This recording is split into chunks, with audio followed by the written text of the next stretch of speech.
하나님의 말씀은 요한계시록 22장 1절에서 5절 말씀입니다.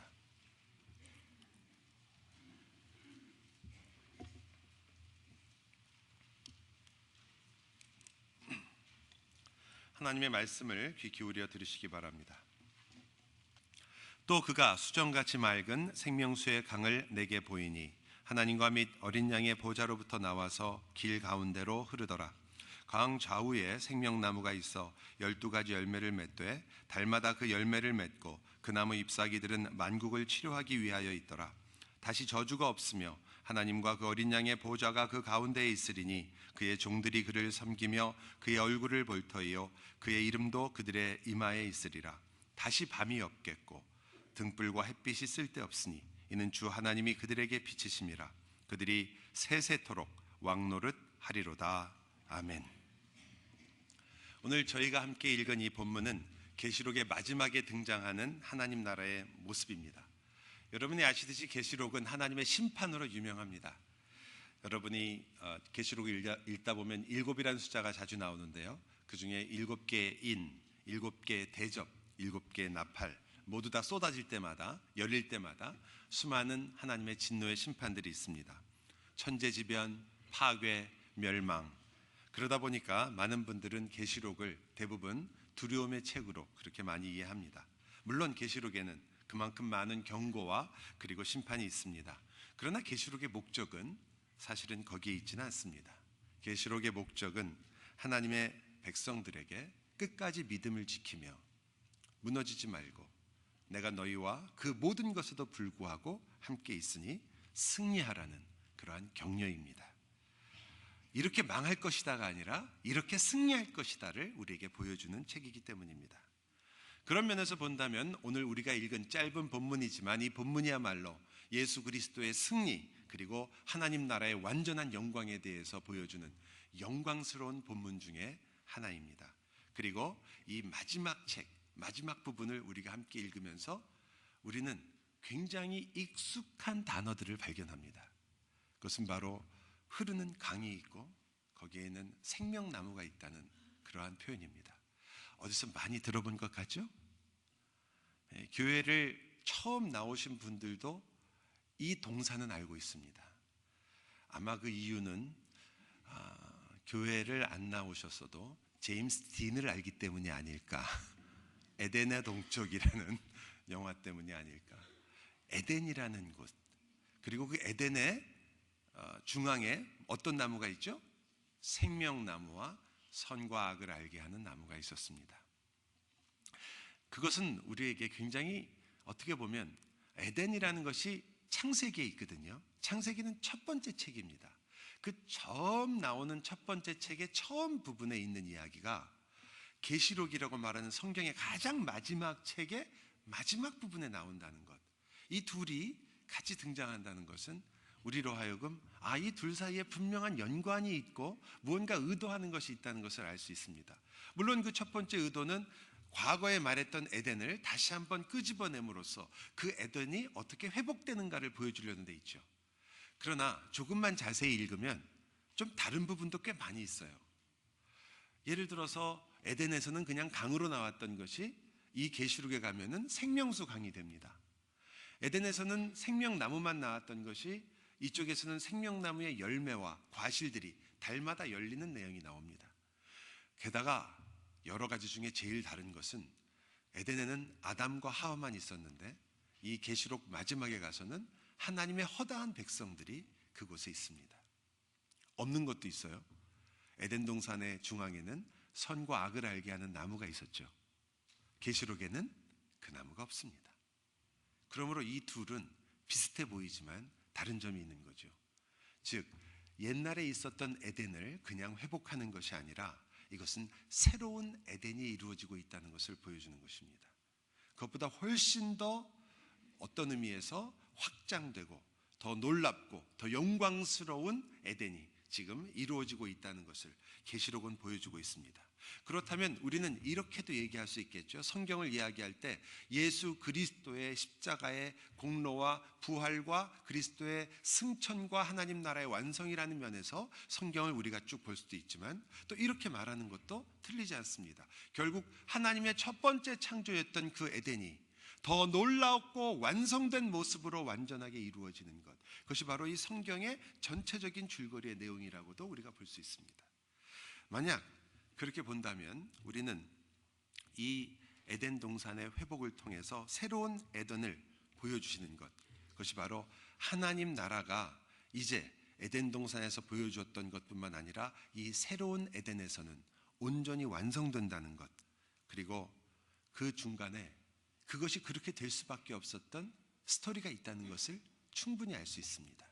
그것은 바로 하나님을 떠나서, 에덴을 떠나서 방황하며 그리고 하나님을 거역한 바로 우리들을 위한 이야기인 거죠.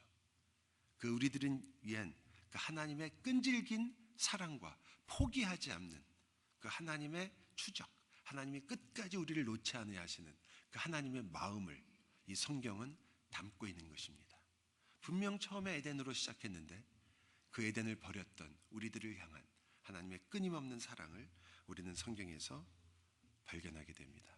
여러분이 다 이미 여러 사람들에게 카드도 보내고 선물도 서로 교환하고 또 내일을 또 기다리는 우리 어린 꼬마들도 많이 있지만, 내일이 바로 크리스마스입니다. 사실 크리스마스, 즉 성탄일은 예수님이 탄생하신 날이라는 것을 기억하는 순간이죠. 우리들에게는 한편으로는 우리를 위해서 예수님이 오셨다라는 것도 맞지만, 그러나 동시에 우리가 지금 읽은 계시록을 보니까 이것은 하나님의 나라가 예수 그리스도를 통해서 이 땅에 시작하는 그 새로운 순간이 도래했다는 것과도 연관이 있습니다. 이거는 이렇게 한번 생각해 보세요. 처음 에덴부터 하나님께서 마지막 에덴이 있을 때까지 하나님의 역사를 쭉 이끌어 오셨습니다. 이끌어 오시는 모든 역사 속에서 하나님께서 그때마다 하나님의 은혜와 사랑과 또 놀라운 섭리를 보여주셨습니다. 그런데 그 모든 이 앞에 있었던 모든 내용들이 실제로 보여주려고 했던 것, 그것이 바로 마지막에 오실 바로 우리를 구원할 예수 그리스도의 이야기였습니다. 제가 다시 한번 강조합니다.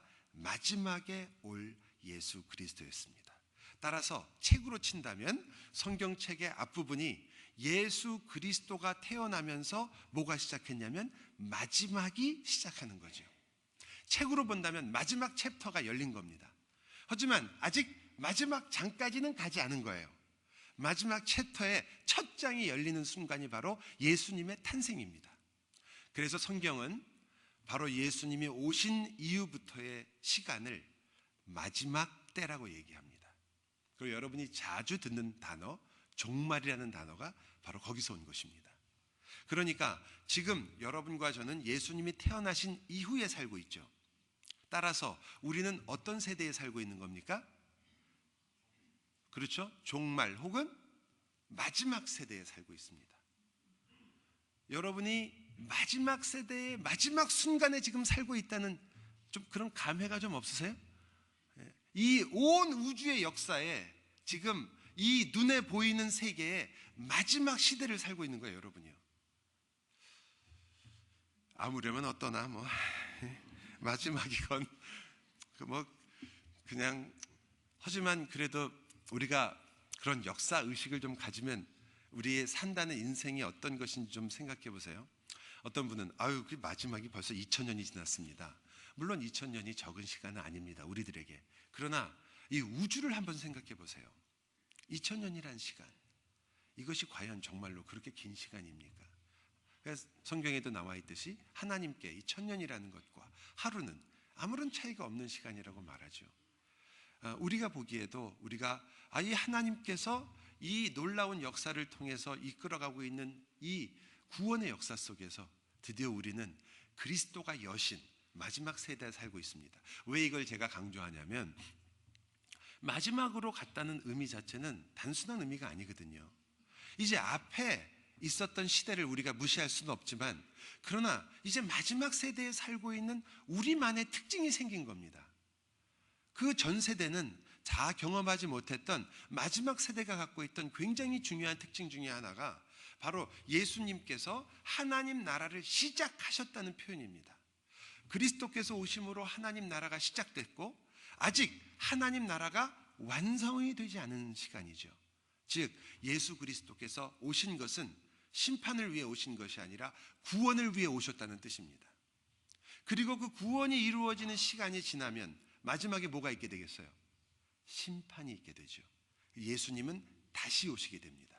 그렇다면 그 순간들, 하나님의 나라가 시작됐는데 하나님 나라가 완성되지 못했기 때문에 하나님의 나라가 완성된 모든 기쁨과 즐거움을 우리는 어렴풋이 상상할 수 있습니다.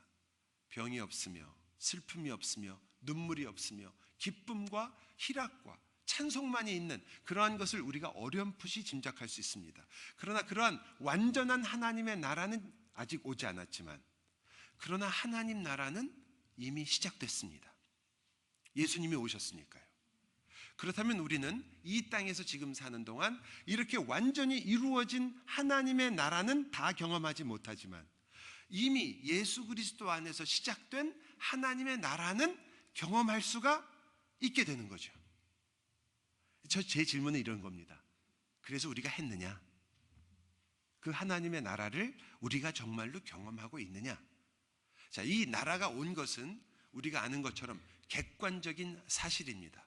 마치 우리나라가 한일 합방을 했다, 우리나라가 독립을 했다, 우리나라가 무슨 역사적으로 사건을 겪은 것과 똑같이 그리스도께서 오신 역사적 사건과 함께 이 땅에 임한 것입니다.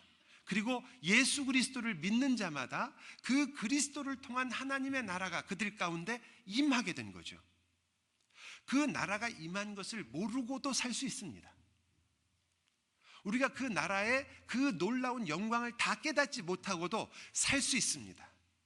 그 대신 무엇을 놓치겠습니까? 그 나라가 주는 모든 베네핏을 다 놓치는 거죠. 여러분이 그 미국에 제가 처음 왔을 때 미국 사람들하고 같이 살았던 적이 있었는데, 저는 미국 사람이면은 영어를 잘하니까 뭐든지 다 잘하는 줄 알았어요, 미국에서. 그런데 그때 이렇게 그 학생이니까 너무 생활이 어려우니까 뭐 이렇게 정부에서 나오는 물건을 타먹는 게 있었어요. 그런데 저는 미국에 온 지 얼마도 안 되고, 그리고 아무것도 모르는데도 그걸 타서 먹었어요. 옛날 일이죠. 지금은 그런 게 거의 없겠지만. 그런데 같이 공부하던 미국 학생들은 그게 있는지도 모르는 거예요. 자기들도 똑같이 가난한데. 자, 그 사람이 그것을 몰랐고 타먹지 못했다고 해서 그 제도가 없는 건가요? 있죠. 그러나 그것을 타먹지 않았다고 해서 미국이 망하지는 않습니다. 그 사람도 역시 미국 시민입니다. 미국 시민이 아닌 저는 먹었는데 얼마나 알면 억울하겠어요. 여러분, 하나님께서 모든 이들에게 하나님의 은혜를 베푸십니다. 그런데 하나님의 백성들에게 하나님 나라의 백성으로서의 놀라운 거룩과 영광과 기쁨을 주십니다. 안 타먹었다 이거죠, 우리가. 그러면 누가 약이 오르는 거예요? 이게 제일 우스운 거예요. 약이 올라야 될 여러분이 아무렇지도 않다는 거예요. 네? 여러분이 약이 오르고 화가 나야 되는군요. 아니 하나님 그거 주시려면 빨리 얘기를 하셔갖고 크게 공고를 하셔갖고 우리가 알게 해갖고 그걸 타먹게 해야지. 아니 그거 혼자 몰래 그 슬슬 지나가셔갖고 제가 놓친 게 얼마인 줄 아십니까? 뭐 억울한 마음이 있어야 되는데 우리는 그런 게 별로 없어요. 그냥 항상 이제까지 산 것만도 어디야 이렇게 생각하시는 것 같아요. 물론 그것도 감사한 일입니다. 그러나 우리는 겨우 사는 사람들이 아니에요. 하나님이 그래도 계시니까 우리가 이 힘든 세상에서 하루를 겨우겨우 살아내는 사람들이 아닙니다. 성경은 말하기를 너희가 사는 그리스도인에 사는 인생은 넉넉하다고 얘기해요. 넉넉하다. 너희가 넉넉히 이 세상을 이긴다. 그럼 여러분 우리가 뭔가 놓치고 있는 거 아니에요. 빨리 그러면 신청서를 써서 받아드셔야죠. 하나님께서 여러분에게 하나님의 나라의 백성으로서 지금 하나님의 나라가 여러분에게 임하고 시작했기 때문에 완전한 것은 누리지 못하지만 지금 우리가 그 하나님 나라의 많은 것들을 맛보고 알 수 있단 말이에요. 자, 하나님 나라 그러면 뭐가 제일 먼저 생각나십니까? 하나님 나라, 하나님의 천국. 좋아요. 천국. 뭐가 제일 먼저 생각나세요? 골프장 먼저 생각하시면 안 돼요. 뭐가 제일 먼저 생각나세요? 아주 좀 이렇게 좀 멋있는 말로 기쁨 뭐 이런 거 뭐 있으세요? 예.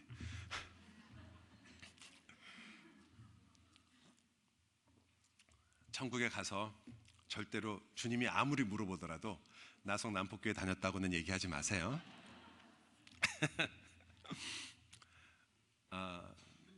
죽음이 없는 것, 그리고 죄를 짓지 않는 것, 그리고 여러분이 온전한 우리의 모습으로 살게 되는 것, 영광을 가지는 것, 거룩한 것, 이 모든 것이 천국에 완성된 우리들의 모습의 일부분들이죠. 그것들의 맛을 여러분이 지금 보신다는 뜻입니다.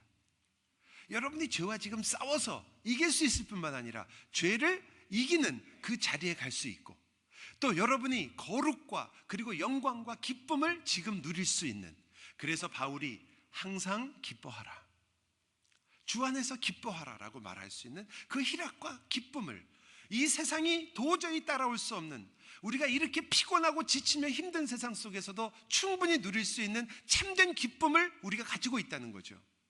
여러분, 왜 세상 사람들이 우리를 부러워하지 않습니까? 자기들이 고생하는 거 똑같이 고생하는데 똑같이 얼굴 구기고 똑같이 힘들어하고 똑같이 세상의 욕심을 가지고 똑같이 그것을 추구하고 있기 때문에 별로 부러울 게 없는 거예요. 근데 여러분이 만일 그 힘들고 짜증나며 그리고 모든 사람들이 피곤해하는 이 세상 속에서, 그 하루하루 속에서 그럼에도 불구하고 내 안에 있는 참된 기쁨을 이기지 못하는 그 영광스러운 주님의 나라의 모습을 조금씩이라도 흘릴 수 있다면 세상은 놀랄 수밖에 없잖아요. 어떻게 그럴 수 있을까? 어떻게 여기서 그러한 찬송을 부를 수 있으며, 어떻게 그곳에서 감사를 할 수 있으며, 어떻게 거기에서 하나님의 이름을 부를 수 있는가? 놀랄 수밖에 없거든요. 근데 우리에게 바로 그것이 있다는 거죠. 여러분과 저는 그 가진 것이 어마어마할 정도로 놀라운 것을 가지고 있습니다. 그래서 우리는 이것을 독특하잖아요. 다윗도 경험 못했고요, 모세도 경험하지 못했단 말이에요. 예수 그리스도가 오시기 전이니까. 우리는 그리스도가 오심으로 우리와 함께 시작한 그 하나님의 나라의 다스리심, 그것이 우리와 함께 지금 이루어지고 있고, 그래서 우리는 이 세상을 사는 아주 독특한 방식을 알게 됐단 말이죠. 신자는 세상에 물들지 않으면서 오히려 세상을 이기고, 세상 속에 살면서도 세상에 자기를 뺏기지 않는, 정말 신기하고도 놀라운 그러한 존재로서 하나님께서 우리를 부르셨고 하나님 나라를 맛보게 하고 계시다는 거죠. 그게 여러분이에요. 남의 얘기하듯이 듣지 마시고 여러분이 바로 그것을 가지고 있는 사람들이에요. 그저 매상이 다음 주엔 좀 올랐으면 크리스마스인데 이 생각만 하면서 살기에는 우리는 아까운 인생이라는 거죠. 좀 우리 애가 좀 좋은 학교 갔으면, 우리 애가 나중에 좀 좋은 직장에 갔으면, 내가 하고 있는 일이 좀 잘 풀렸으면, 좀 다음 주엔 좀 웃을 만한 일이 좀 생겼으면, 이렇게 하고 넘어가기에는 우리 인생이 너무나 귀하고 아까운 인생이에요. 왜냐하면 너무 대단하니까. 하나님의 나라, 그 온 우주를 창조하신 그 하나님의 나라를 우리가 소유하고 있는 사람이니까요. 여러분, 그 하나님의 나라가 완성되지 않았지만 지금 우리에게 이루어졌기 때문에 우리는 그 실체인 하나님 나라의 열매들을 맛보게 됐습니다. 제가 굉장히 이걸 설명하기 위해서 여러 가지 생각을 하다가 하나 생각한 것 중에 하나인데, 원래 안 하려고 했는데 시간이 될지 모르겠어요. 여러분이 다 전교 1등이라고 칩시다. 한 번도 안 해보신 분들이라도 그냥 칩시다. 네. 한 번도 안 해보신 분도 괜찮아요. 어때요 뭐. 근데 전교 1등이신데 누구도 넘볼 수 없어요. 단 한 번도 뺏긴 적이 없어요. 국민학교 때부터 대학교까지 전교 1등을 한 번도 뺏긴 적이 없는 분이에요. 시험만 치면 전교 1등이에요. 그런 분들이에요, 여러분이요. 근데 여러분들이 또 시험을 앞두고 있으면 친구들이 이렇게 말을 많이 하잖아요. 야, 너 무슨 공부를 하냐? 네가 무슨 걱정이냐? 떼놓은 당상이지. 이런 말 많이 하잖아요, 그죠? 당상이라는 말은 여러 가지 의미가 있더라고요. 그게 조선시대에 있었던 당상관을 뜻하는 말일 수도 있고, 정삼품이죠. 굉장히 높은 벼슬이기 때문에 정삼품 이상을 당상관이라고 해서 그때부터 대감, 영감 이렇게 부르는 그 당상관을 이미 떼어서 당신에게 이미 된 거니까 누가 뭐라고 해도 그건 당신 거다, 이런 뜻이죠. 혹은 그 당상관들은 이렇게 건을 쓰는데 거기다가 표시를 하는 그 금이나 은으로 혹은 옥으로 만든 그 장신구가 있었대요. 그걸 당상이라고 불렀대네요. 그래서 그것은 이걸 떼어놓은 당상과 같다, 그렇게도 표현을 했다고 합니다. 어느 게 어원적으로 맞는지 모르겠어요. 그런데 말뜻은 여러분 다 아실 겁니다. 그것은 너무나 당연하게 당신이 받는 것이다, 이런 의미입니다. 성도가 사실은 이렇게 전교 1등 하는 사람과 아주 비슷해요. 여러분이 하나님 나라가 여러분에게 기업으로 주어졌습니다. 그래서 여러분은 다 전교 1등이에요. 떼어놓은 당상입니다. 그런데 그 떼어놓은 당상을 아는 전교 1등이 그래서 그때부터 공부 안 하고 노느냐? 그렇지 않더라는 거죠. 그죠? 대개 전교 1등 하는 학생들은 남이 잘 때 공부를 하고 남이 공부할 때 놀잖아요. 그래서 공부 안 했다고 그러고 자기는 아무것도 아는 것처럼 하지만 사실은 더 열심히 공부하는 경우가 더 많죠. 여러분, 오히려 더 열심히 합니다. 왜냐하면 1등은 자기 자신과 싸우기 때문이죠. 더 이상 다른 사람과 싸울 게 없잖아요. 그래서 자기와 싸웁니다. 성경적으로 말하면 여러분이 하나님의 자녀로서 하나님의 나라를 여러분이 받았을 때 여러분은 오히려 더 열심을 내게 되는데, 왜냐? 여러분은 이제 여러분 자신을 완성해 나가는 자리에 있기 때문입니다. 누구와 비교할 필요가 없는 인생을 살게 되는 거죠. 제가 이 말씀을 드리는 가장 중요한 이유는 여러분은 second to none, 누구와도 비교할 수 없는 인생에 있다는 겁니다. 우리는 끊임없이 비교하죠. 왜냐하면 주위에 성공한 사람이 있고 내가 보기에 나보다 잘난 사람이 있으며 나보다 똑똑한 사람이 있으니까요. 그런데 여러분 생각해 보세요. 그 모든 것을 다 인정한다고 하더라도 이 우주의 모든 역사, 아니 온 지구의 역사, 아니 다 치지 말고 한 100년, 2000년의 역사만 친다고 할지라도 그 똑똑하고 더 나은 것이 얼마나 차이가 있겠습니까? 그 얼마나 차이가 있어요. 얼마나 똑똑하면 여러분 세종대왕이 유명하고 우리가 존경하지만 그래서요, 세종대왕이 지금 내 밥을 먹여 살려주진 않잖아요. 하지만 세종대왕이 살았던 그 조선시대에 이름도 없었고 아무것도 몰랐던 그 사람도 역시 그 시대의 역사를 살았던 사람일 뿐이에요. 여러분은 이제 더 이상 누구에게도 또 어떤 것으로도 비교할 수 없는 하나님의 나라를 가진 자가 됐습니다. 그 대신 뭐가 있나요? 그가 그렇게 공부하는 것으로 무엇을 받게 됩니까? 그는 부러움의 대상이 되고 부모님의 자랑이 되고 자기 자신이 이룬 것에 대한 기쁨이 있게 되겠죠. 문제가 어려울수록, 시험이 어려울수록 전교 1등은 더 좋아합니다. 다른 사람들은 쫓아올 수 없으니까요. 공부 잘하는 사람과 못하는 사람의 특징은 딱 하나로 나뉘더라고요. 시험 끝난 다음에 틀린 거 맞춰보는 사람은 공부 잘하는 사람, 맞은 거 맞춰보는 사람은 공부 못하는 사람이죠.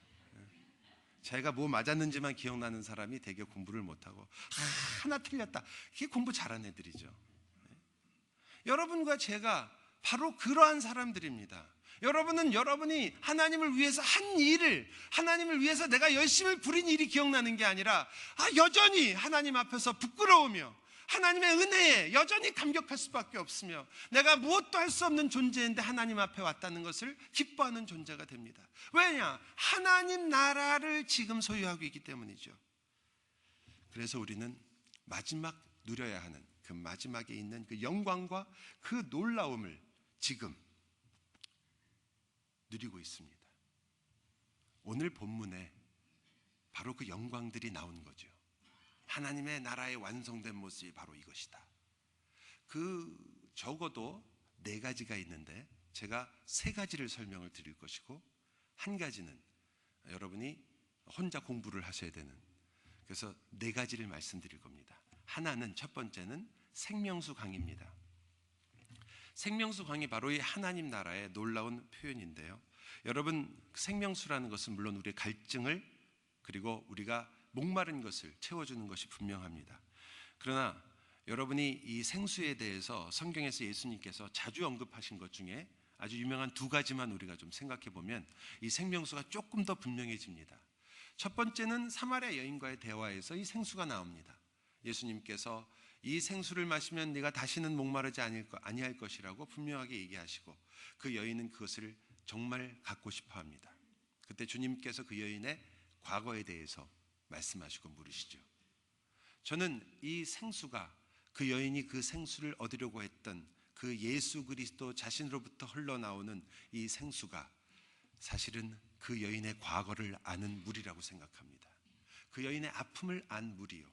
그리고 그 여인의 과거뿐 아니라 그 여인이 아직도 여전히 괴로워하며 힘들어하고 있는 그의 상처와 아픔을 알고 있는 물입니다. 주님은 그녀의 과거를 이야기하심으로써 오히려 그녀의 진정한 치료를 이야기하고 있으시니까요. 수정과 같다고 말하는 이 물은 바로 아버지 하나님 어린 양 예수와 함께 흐르는 물이었습니다. 근데 이 물에 대해서 또 하나의 중요한 요한복음에 나오는 중요한 사건이 하나 있습니다. 바로 초막절에 일어났던 사건인데요. 제가 읽어드리겠습니다. 명절 끝날 곧 큰 날에 예수께서 서서 외쳐 가라사대 누구든지 목마르거든 내게로 와서 마시라. 나를 믿는 자는 성경의 이름과 같이 그 배에서 생수의 강이 흘러나리라 하시니 이 39절이 굉장히 중요합니다.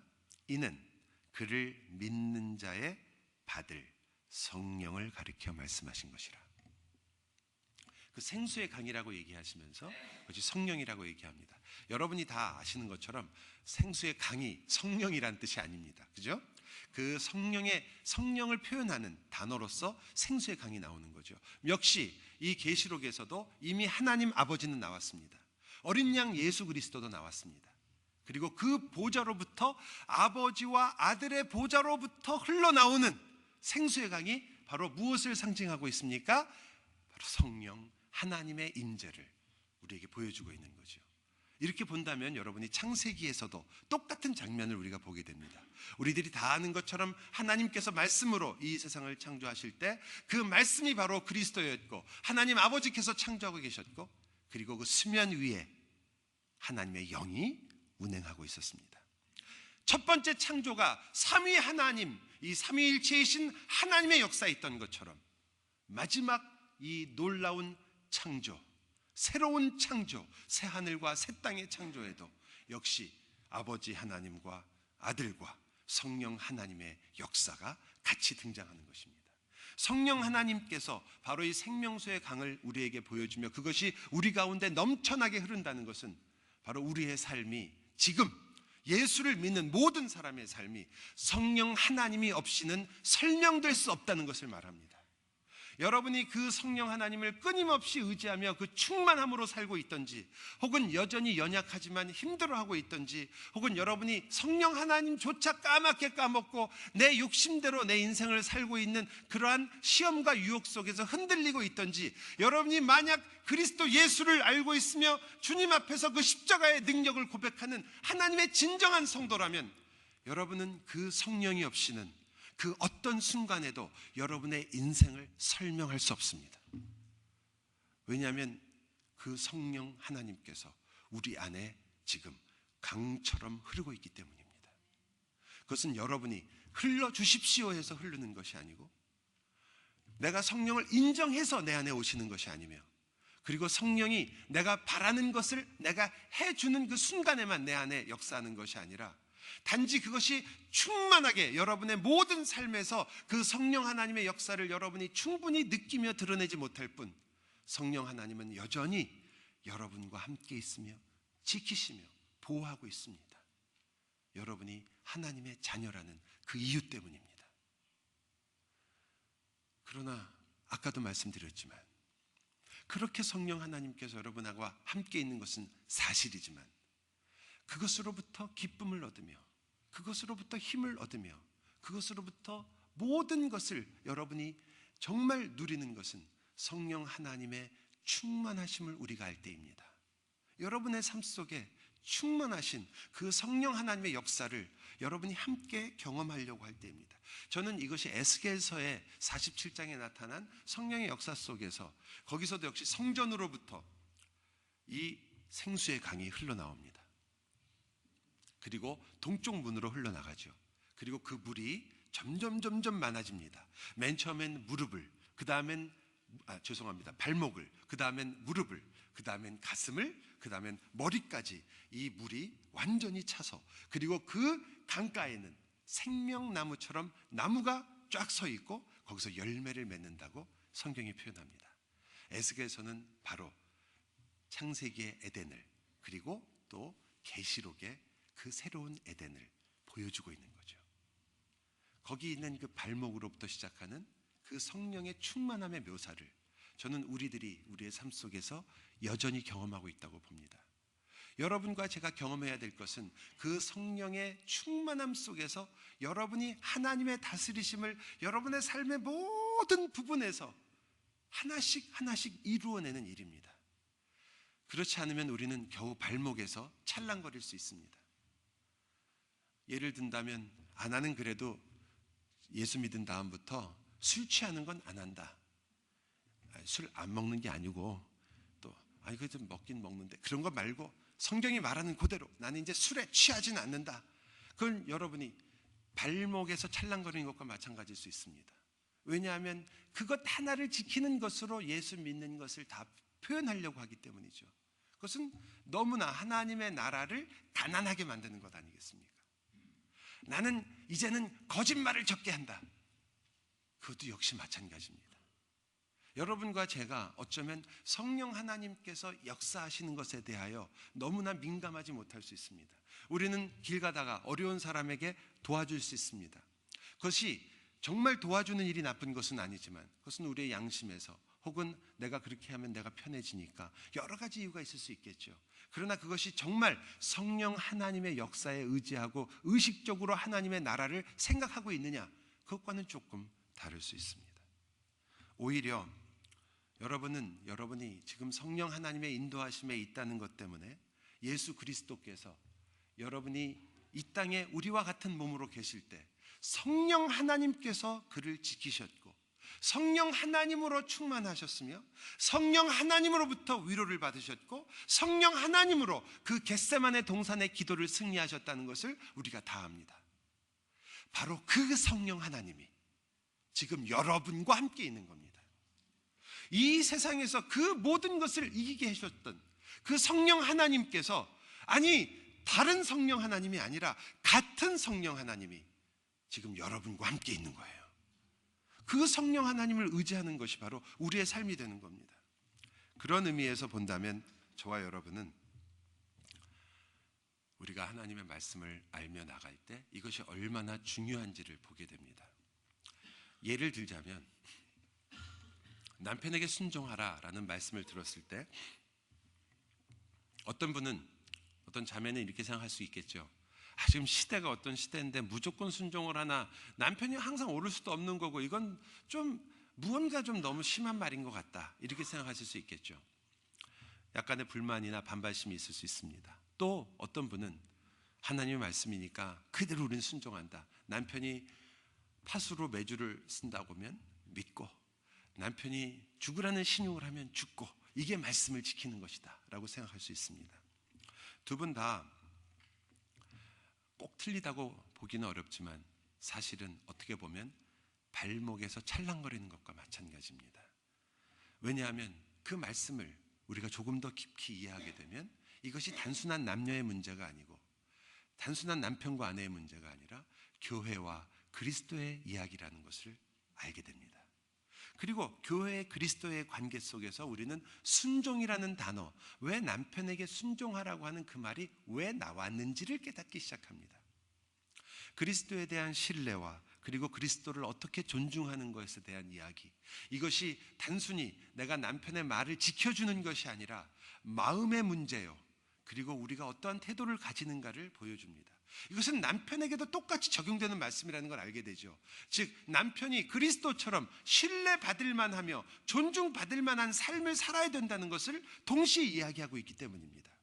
왜냐하면 이 모든 에베소서 5장에 나오는 이 유명한 구절은 그 앞에 있는 구절에 의해서 한 단락을 이루고 있어요. 뭐라고 나와 있냐면 너희는 서로 피차 복종하라. 하나님의 말씀을 여러분이 점점 알게 될수록 그 말씀은 무릎을 지나서 가슴을 지나서 여러분으로 하여금 내가 남편에게 아내에게 어떠한 행동을 하며 그 아내를 어떻게 아껴줘야 되고 어떻게 경건한 아내가 되게 하며 거룩한 가정을 이루는가를 조금씩 깨닫게 됩니다. 이것이 성령 하나님의 충만함을 경험하는 것입니다. 여러분이 성령 하나님께서 여러분의 삶 속에서 그 하나님의 말씀이 여러분을 다스린다는 말이 바로 여러분이 그 말씀에 대한 깊이를 알게 되고 그 말씀의 의미를 좀 더 명확하게 깨닫게 되며 따라서 그 말씀을 따라서 내가 가지고 있던 기준을 포기하고 하나님의 기준을 받아들여 가는, 그래서 하나님의 다스리심이 우리의 삶 속에서 이루어지는 성령의 충만함이 일어나는 것입니다. 여러분이 원하시는 것처럼 성령님께서 오늘은 남편한테 된장찌개를 끓여줘라, 오늘 남편이 집에 들어오면은 무조건 오늘 수고했습니다 얘기해라, 이렇게 얘기하는 대로 하면 얼마나 좋을까라고 생각하시겠지만 그것은 여러분이 여러분 스스로를 경멸하시는 겁니다. 여러분은 그렇게 누가 딕테이트를 해가지고 그 딕테이트한 받아쓰기 하는 식으로 사는 인생이 아닙니다. 그건 초등학교 때 하는 거잖아요. 초등학교 1학년 때 받아쓰기 하지. 언제 더 고학년이 되면 누가 받아쓰기를 합니까? 이제 여러분이 하나님의 말씀에 여러분의 사랑의 마음으로 그 말씀이 옳다는 것을 인정하며 그리고 나 자신의 뜻대로 사는 자가 아니라 내가 아니라 그리스도께서 사신다는 것을 여러분의 삶에서 깨달아 그 삶을 살아가는 것이 바로 성령을 의지하는 삶입니다. 기도하고 떠오르는 대로 사는 게 아니고, 제발 그렇게 하지 마시고, 기도했더니 하나님께서 이렇게 말씀하셨습니다, 나쁘다 좋다를 얘기하기 전에 그것은 성령의 충만하고는 관계가 없어요. 그것을 요구하시는 것은 마치 여러분이 나는 다시 갓난아기가 되겠습니다, 젖을 주십시오 하는 말과 똑같은 겁니다.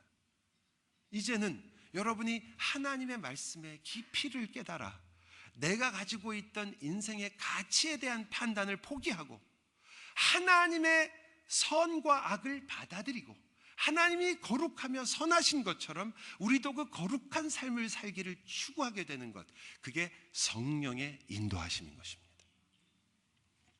여러분, 그때 우리는 말씀이 글자가 아니라 마음이라는 것을 알게 되는 거죠.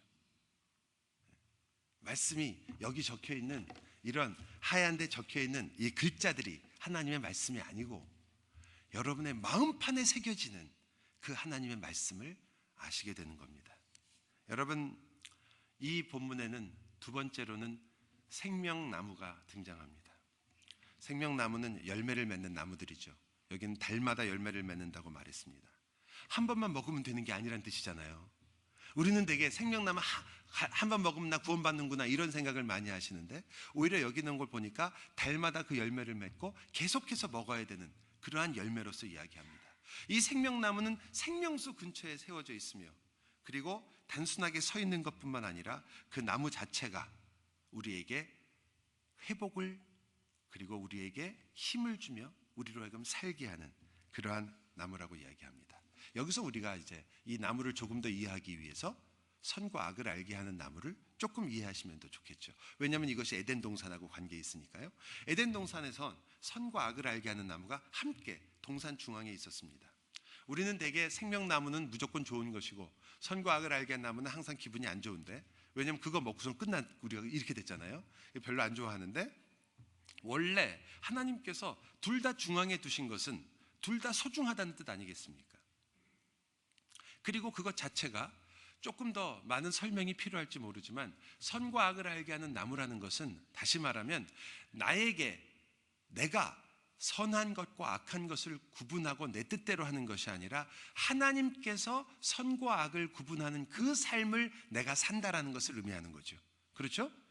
그래서 선과 악을 알게 하는 나무입니다.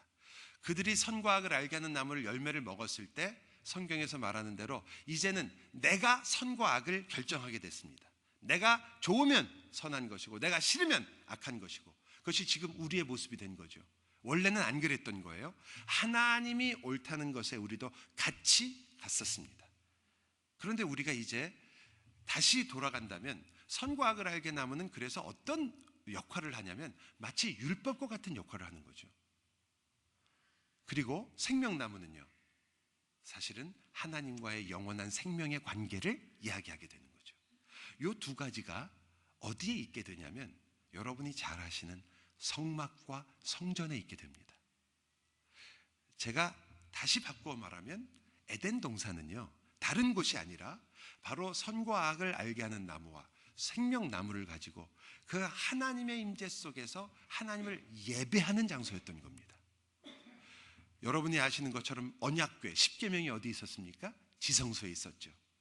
우리가 아는 것처럼 생명나무를 상징하는 그 등잔대, 촛대가 어디 있었습니까? 성소에 있었죠. 그것은 바로 우리로 하여금 예배의 본질이 무엇인가를 깨닫게 해주는 것입니다. 예배의 본질은 바로 하나님의 말씀에 대하여 이해하는 것이요, 그리고 그 말씀을 따라 사는 것이요, 또 하나의 예배의 본질은 그 하나님을 영원히 즐거워하는 것입니다. 여러분과 제가 이 예배라는 것, 즉 공적인 이러한 예배뿐 아니라 매일매일의 삶이 예배라는 것을 여러분이 고백하고 있다면 바로 이 원리를 우리는 여전히 갖고 있습니다. 우리는 하나님의 말씀에 예하고 내 욕심에 아니오라고 합니다. 그리고 우리는 하나님을 영원히 즐거워하며 기뻐하며 그분으로 인한 진정한 기쁨을 누리고 싶어 합니다. 그것이 생명나무입니다. 이제 선과 악을 알게 하는 나무는 더 이상 없습니다. 왜 그렇죠? 율법이 예수 그리스도로 인하여 완성되었기 때문입니다. 그리스도께서 모든 율법을 지키사 이제 그 지킨 모든 의를 우리에게 주셨기 때문에 이제 우리는 그 모든 하나님의 그 의를, 그래서 더 이상 선과 악을 알게 하는 나무는 필요가 없게 됐습니다. 그러나 이제 하나님과 영원히 즐거워하는 것은 우리의 매일의 삶이 되는 겁니다. 우리는 끊임없이 이 영원한 하나님의 나라에 가서도 달마다 열리는 생명나무 실과를 먹을 것입니다. 그러나 여기서도 우리는 그 나무, 생명나무 실과의 기쁨을 누릴 수 있습니다. 하나님께 가까이 가는 것, 하나님의 사랑을 아는 것, 하나님의 은혜를 아는 것, 하나님의 거룩을 아는 것, 하나님이 누구이신지를 아는 것, 그것이 우리의 복이기 때문이죠. 바로 그것이 우리로 하여금 살게 하는 힘이 되기 때문입니다. 여러분, 그래서 우리는 이 사건으로, 이 일로 우리가 지금도 생명나무 실과를 먹을 수 있다는 것, 그리고 먹고 있다는 것을 깨닫게 됩니다. 여러분은 끊임없이 그리스도로부터 나오는 그리스도의 거룩을 먹으며, 그리스도로부터 나오는 그리스도의 의를 입으며, 그리스도로부터 나오는 그리스도의 지혜로 여러분의 삶을 삼으며, 그리스도로부터 나오는 그리스도의 그 안위하심과 위로와 사랑을 오늘도 여러분의 것으로 삼아 살기 때문입니다. 그 열매가 여러분의 것인데 여러분, 어떻게 우리가 배고플 수 있겠습니까? 주님이 생명의 물의 주인이신데 우리가 어떻게 목마를 수 있겠습니까? 우리가 주님을 모른다면 몰라도 주님이 우리와 함께 계신데 말이죠. 오늘 이 본문 자체는 이렇게 표현을 합니다. 그 보좌 앞에서 하나님의 종들이 하나님을 섬기며 그 얼굴을 배우고 그 이름을 그들의 이마에 새긴다고 얘기합니다. 이 부분은 몇 년 전에 저희가 함께 요한계시록을 같이 공부할 때 다뤘던 부분이기 때문에 아까 말씀드린 것처럼 이 세 번째는 여러분이 공부를 하셔야 합니다. 찾아서 들으시든지 책을 읽으시든지 이게 무슨 뜻인지 공부를 해주셨으면 좋겠습니다. 저는 마지막 것을 여러분에게 설명을 드리겠습니다. 주님과 함께 올 하나님의 나라의 또 하나의 중요한 특징은 그곳에서 우리가 주님과 함께 영원히 다스린다는 겁니다. 뭘 다스릴까요? 아니, 백성이, 우리가 하나님 백성인데, 우리가 다 백성인데 누굴 다스려? 이제 백성이 없어졌는데 이제 성경이 말하는 바는 하나님의 지으신 모든 창조물을 우리가 하나님과 함께 다스리게 됩니다. 천국에서 우열이 없을 수밖에 없죠. 어떤 이는 잘나고 어떤 이는 못나고 높은 자리에 있고 낮은 자리에 있고 누가 누구를 지배하고 다스리는 일이 왜 천국에 있겠습니까? 오로지 우리의 왕은 하나님 한 분이실 뿐이요, 우리는 그의 기르시는 양이요 백성입니다. 우리는 따라서 우리가 다스린다는 말은 내가 다른 사람을 다스린다는 뜻이 아니라 하나님의 이 위대한 창조물을 우리가 하나님과 함께 다스리게 될 것입니다. 그리고 하나님은 그것을 기뻐하시며 성경이 약속하는 대로 우리에게 상을 베푸십니다. 누가 잘하나 누가 잘하나 그 상이 아니고 누가 더 잘났나 이런 상도 아닙니다. 하나님의 영원하신 지혜의 상은 이러한 상과는 다를 수밖에 없습니다. 여러분 정말 기대하셔도 될 겁니다. 이 상이 어떤 상일까? 우리 모두가 기뻐할 수 있는, 부러워하는 것이 아니라 우리 모두가 서로 축복할 수 있는, 우리 모두가 복되게 받을 수 있는 그 상을 하나님은 여러분에게 주신다고 약속하셨습니다. 하늘에서 그 상을 받으실 거예요. 착하고 충성된 종아, 그 상을 받으실 거라니까요. 안 믿어지시나 봐요. 그렇게 잘못한 게 많아요. 우리는 부족하지만, 우리는 정말 무익하지만 예수 그리스도를 의지하여 살 수밖에 없는 우리들에게 주어질 상은 영광스럽고 영광스러울 것입니다. 그런데 그 상을 그때 받지만 하나님의 나라가 이미 시작됐기 때문에 지금도 누릴 수 있다 이 말이죠. 지금도 주님이 주시는 그 놀라운 상의 맛을 여러분이 볼 수 있다는 거죠. 성령의 열매가 무엇이겠습니까? 바로 우리에게 이루어질 하나님의 상이 아니겠습니까? 하나님을 아는 지식이 무엇이겠습니까? 지금 우리가 누릴 수 있는 하나님의 상이 아니겠습니까? 형제와 자매를 용서한 그 심령이 바로 하나님의 상을 누리는, 하나님의 안식을 누리는 우리 형제와 자매의 마음이 아니겠습니까? 여러분, 신자는 아무리 조그만 것에도 자신이 지금 주님과 함께 다스리고 있다는 사실을 잊어서는 안 됩니다. 우리는 영원히 다스릴 그 영원한 하나님의 나라의 훈련을 지금 하고 있습니다. 가정에서도 교회에서도 어디서든 마찬가지입니다. 여러분의 기준은 여러분의 양심이 아닙니다. 하나님의 마음이요 하나님의 뜻입니다. 양심은 하나님께서 주신 하나님의 형상으로서 그것들을 도와주고 보조하며 그것들을 바르게 알 수 있도록 하나님이 주신 것일 뿐입니다. 말씀은 바로 이 기준을 알려주기 때문에 여러분, 올해가 다 갔다고 이제 내년부터 성경 다시 읽겠다고 하지 마시고 내일부터 읽으세요. 아니 오늘부터 읽으세요. 아니 뭐 꼭 1월 1일부터 읽어야 돼요? 12월 31일 날 레졸루션 해가지고 올해는 성경 읽독, 그러고 실패한 적이 얼마나 많아요. 그러니까 이번엔 빨리 시작하세요. 오늘부터 시작. 하나님의 말씀을 사모하셔야 돼요. 그 말씀을 알아야 우리가 우리의 삶이 어디를 통하여 기준을 잡을 것인지 알기 때문입니다. 그리고 그 기준을 알게 되면 우리는 그것을 따르려고 합니다. 세상은 악으로 악을 이기려 하지만 우리는 선으로 악과 싸우게 됩니다. 미련해 보이지만 사랑으로 나아갈 수 있게 되고 하나님의 선을 앞세우게 됩니다. 여러분, 주님이 오셨습니다. 하나님의 나라가 임했고 시작되었습니다. 여러분의 하루 생활에서 이 이루어질 하나님의 나라의 생명수 여러분한테서 떨어져야 됩니다. 여러분이 마시고 있어야 합니다. 영원한 생명, 무엇으로도 죽일 수 없는, 그 어떤 것으로도 흔들 수 없는 그 영원한 생명을 가진 자의 삶이 여러분에게서 떨어져야 합니다. 배고프지 않게 영원히 여러분을 배부르게 하시는 그 성령 하나님의 열매들, 그 생명나무의 열매들, 그 그리스도의 은혜, 자비, 사랑 여러분에게서 뚝뚝 떨어져야 합니다. 여러분이 먹고 그 손에서 그 달콤한 단물이 여러분으로부터 흘러야 합니다. 옆에 사람이 그것을 보고 부러워해야죠. 그 복음을 나에게 알려주시오. 그것을 나에게 알려주시오. 내가 이 세상에서 어떻게 이 모든 것이 다 절망뿐인 이곳에서 어떻게 내가 이 달콤한 이 인생의 기쁨을 누릴 수 있는 당신을 지나칠 수 있겠습니까? 알려주십시오. 여러분, 크리스마스를 사는 신자는 하나님 나라를 시작한 사람입니다. 기도합시다.